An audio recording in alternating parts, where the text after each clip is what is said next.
Lens Surgery in High Myopia by Jorge Alió from Alicante, Spain. Thank you very much to the 10th Congress of Vision that happens today in Rabat, and I'm very happy to contribute to this meeting. High myopia refers to eyes with a refractive error of more than 6 to 10 diopters, but it's better if we use this term when we are dealing with elongated eyes over 26 millimeters. The reason is that these eyes with this elongated way to behave have special implications both pre and post. This is the patient with high myopia that usually has long axis and special conditions in the eye that makes the surgery in these cases special as well. Preoperative implications of high myopia are several remarkable.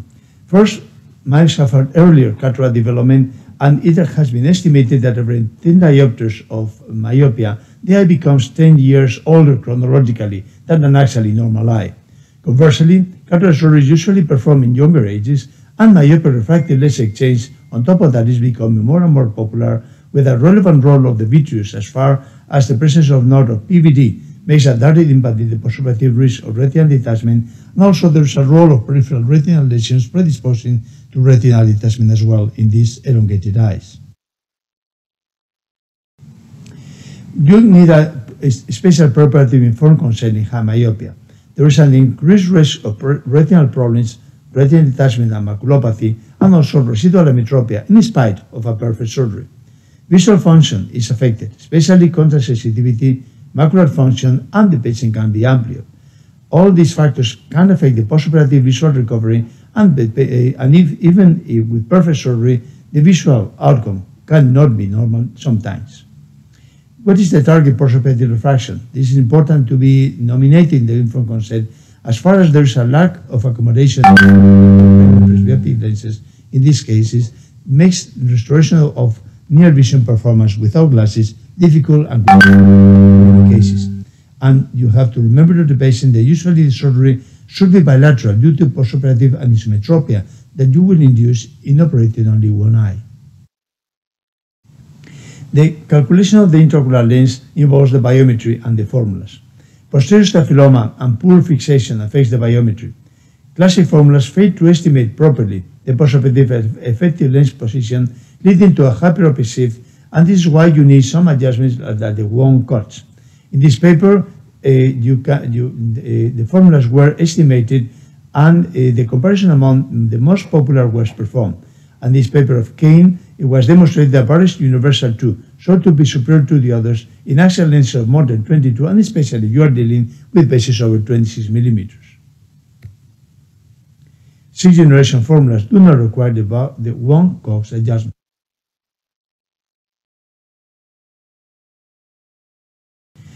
What intraocular lens to use, monofocal or multifocal? Multifocal lenses are not available usually in extreme low or even negative powers in most of the models. The outcomes of multifocal lenses are negatively affected by the quality of the macular function and low contrast sensitivity function, a reason why many companies do not offer such IOLs. Multifocal lens indeed should be used in very few cases, and you have to choose the lens always with making a macular OCT as far as this will rule out vitreoretinal traction or maculopathy that is not observed in the normal fundoscopic examination. Remember, multifocal lenses will be only indicated if macular anatomy is normal and the power is less than 10 diopters of power, and there is no any extra risk of retinal detachment. Local anesthesia has to be performed in very large eye.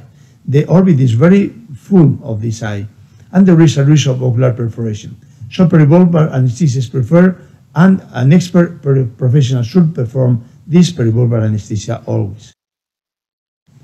There are some surgical peculiarities. Vitreous liquefaction and hyperelastic sonular fibers cause an increased anterior chamber depth. Surgery might be uncomfortable for the unexperienced surgeon. A typical surgical angle of the phaco tip is happening with optical distortion of the cornea, and surgical maneuvers are performed in depth. There is a risk of iris retropulsion, and pressurized infusion should be used, avoiding high fluid rates, and it is always recommended to make the surgery safer. Avoid at all levels posterior capsule disruption, as it causes a significant increase in retinal detachment. Use capsular tension ring. They are very indicated as far as they stabilize the capsular bag and decrease or delay the PCO rate. Let me remember some surgical remarks for lens surgery in high myopia. First, use subtooth 2.2 mm incision and the positive meridian, or alternatively use micro-incisional cataract surgery plus independent incision for an IOL implant. Refractive lens exchange should be performed with refractive lens incisions or opposite clear corner incisions up to 2 diopters of astigmatism. And many times you don't have toric lenses in low power lenses, which makes the correction of astigmatism difficult. Be careful with axial measurement. Use IOL master or similar, and use 6th generation formulas or IOL calculations that are adequate for the purpose. Use 12 mm capsular tension ring to stabilize the capsular bag and to prevent PCO if possible. And remember, intraocular lenses with posterior square edge are preferred as far as they prevent PCO. Sometimes you have surgical problems. A refractive surprise is the most frequent. Be ready to handle it. In more than 4 diopters, we advise piggyback or intraocular lens exchange. But you have less than 4 diopters, you can perform LASIK and PRK in a very safe environment. Other postoperative problems are very important. Retinal detachment happens in normal eyes in less than 0.5% of the cases, while in high myopes it is reported up to 2.7% if axial length more than 26 millimeters, and is increased with axial length and decreases with age. Risk factors are age less than 50, related to PVD, axial length, contralateral previous retinal detachment, intraoperative posterior capsular break, especially with vitreous loss, aphakia, diacapsulotomy, and peripheral retinal, let's say, risky lesions. Remember, always implant an intraocular lens even with zero power. As aphakia increases, retinal detachment risk up to 8%. And diacapsulotomy, remember, increases retinal detachment risk in high myopes. The most problematic condition of lens surgery is refractive lensectomy in high myopia. Remember that today lens surgery is accessible for most cataract surgeons. Removing the clear lens involves a mutilation of normal element of the eye. This is not cataract surgery. The procedure is very precise, and a good refractive outcome is obtained with adequate calculation formulas in most of the cases. It is a very versatile procedure and is applicable to myopia and all the other refractive errors, and we have many types of lenses available today. For all these reasons, refractive lensectomy is more and more popular and is performed in younger ages.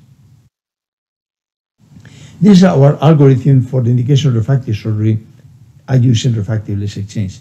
As you see, we advocate the refractive lens exchange only related to age in patients over 50 or 55 years of age, and in all the other alternatives, we prefer corneal refractive surgery with LASIK, or we can use phakic intraocular lenses, which are very well tolerated in high myopes as far as the anterior chamber is very deep, as far as the patients are less than 40 to 45 years of age. Refractive lens exchange is not new. It has been proposed by Fukala in 1887 in Poland, and he reported the first series of cases. This technique was abandoned because of the high risk of complications. Today, refractive lensectomy has many advantages. We have very good surgical technology. With a practice of cataract surgery is performed today in highly skilled surgeons. The technology is available for all types of defects for anterior segment surgeon. You don't require extra investment that happens with corneal refractive surgery. We can correct astigmatism and other refractive errors. The IOL calculation formulas are optimized. We have sometimes available presbyopic lenses or toric lenses if they are properly indicated. But we have contraindications and problems. Intraoperative complications, endophthalmitis, loss of accommodation, posterior capsular ossification, posterior vitreous detachment, retinal detachment, macular disease, or we can achieve an incomplete refractive outcome or even a secondary refractive procedure. The clinical environment for a refractive lens exchange in high myopia is today to be considered as very carefully. It is performed today in younger ages than cataract surgery because these patients have many times 40 or 45 years or less. Vitreous in these cases is still attached in most cases. We know that they are risky eyes. They have reduced contact sensitivity, retinal detachment risk, glaucoma risk, and macular disease frequent. Remember that it's a positive optical performance when we correct a myopia with the intraocular lens because we magnify the retinal image, which is the benefit of vision. But we have not yet the adequate optical designs for high myopes because the optical configuration of these lenses is a standard one. Special considerations in myopia refractive lens exchange are the presence of accommodation, the vitreous is detached until the 40 or early 45 years, and PCO can be developed. Intraocular lens calculation is affecting the precision of refractive lens exchange as a refractive procedure, and the indication of multifocal lenses is questionable because the preoperative conjunctive function loss of many patients and the macular changes. PCO opacification happens in 61 to 78% of cases after 7 years of refractive lens exchange. The mean interval is 48.4 months, and the risk of retinal detachment following capsulotomy is increased from 3.1% in standard eyes to 8.3% if axial length is more than 26 millimeters. Remember, each millimeter increase in axial length increases the risk of retinal detachment following YAG capsulotomy by a factor of 1.5. We can have complications as retinal detachment of macular, and the incidence has been the subject of a controversy in the last years. This controversy, if you analyze the literature, is clear that the evidence in favor of an increased risk of retinal detachment is existing in high myopes, especially if you consider high myopes below the age of 50. The precision of biometry is affected in all these cases because staphyloma, as you can see here, can mix even 5 millimeters distortion in the measurements if you use a B scan. In these cases, it's difficult to know where is the fovea because fixation is not always perfect. This is why you have many times eyes which are very elongated, in which you have a kind of unprecise real axial length. Not only that, in some patients, accommodation makes a factor. Look, in this case, that the patient was without accommodation, and with accommodation, you can see how the patient was changing the anterior chamber depth, and the effective lens position will be affected by the change in the position of the lens. Sometimes you have extremely elongated eyes that leads to extremely low powers, even negative. This patient needed a -18 diopters to be emmetrope and had to be implanted with a PIGY. The precision of biometry and the precision of the formulas makes the secondary refractive procedures frequent to the level from 16 to 35% of the cases requiring excimeration touch-up following refractive lens exchange in high myopia. This is why you have to use special formulas or the correction that was proposed by Wong and Co. Here you have a linear regression to compensate for average index of refraction in long eyes. Especially if you go in axis from 36 to 34, you need this correction or to use 6th generation formulas like the Barrett's 2. Retinal detachment, remember, has important risk factors that are listed here and have been mentioned before. The risk of retinal detachment after 40 years in the series that we published some time ago was 5.6% at 48 months, but 4% if you consider patients with less than 50 years and more than 30 millimeters of axial length, which were the special risky group in which retinal detachment at 3 months happened in 4%. You can see here that the patients that were older than 50 years of age, there was a significant decrease in the risk of retinal detachment that happened after 50 months in 1.9% and after 52 months in 40% only. This is our personal experience. You can think that we have demonstrated, and this is published in 2011, that the risk of retinal detachment in the high myopia is directly related to age, the younger, the more frequent, and to axial length, the more elongated, the more frequent. Please do not forget that posterior capsular break happens from 2 in 100 to 1 in 400 cases in best hands. Vitreous loss in these cases happened in 1 in 100 to 1 in 400 cases. Endophthalmitis post-cataract surgery is 0.05 to 0.68%. And this is to be remembered. All this data, you can read it in the book published by me, Jorge Alió, and Dimitri Asar, Management of Complications of Refractive Surgery, in this book edited by Springer in the second edition in 2019. Indications today, as a summary, for refractive lens exchange in high myopia are early cataract or age with more than 55, useful accommodation should be less than 1 diopter, careful evaluation of local risk, special retinal detachment, and the vitreous condition. Be careful with retrobulbar injection because perforation risk is high in elongated eyes. Contraindications are patients under the age of 40, useful residual accommodation with more than 2 diopters, significant local risk of peripheral retina or suspicious active macular disease. And remember, conjunctivitis is affected negatively in the high map, and multifocal IOLs are in most of the cases not a good option.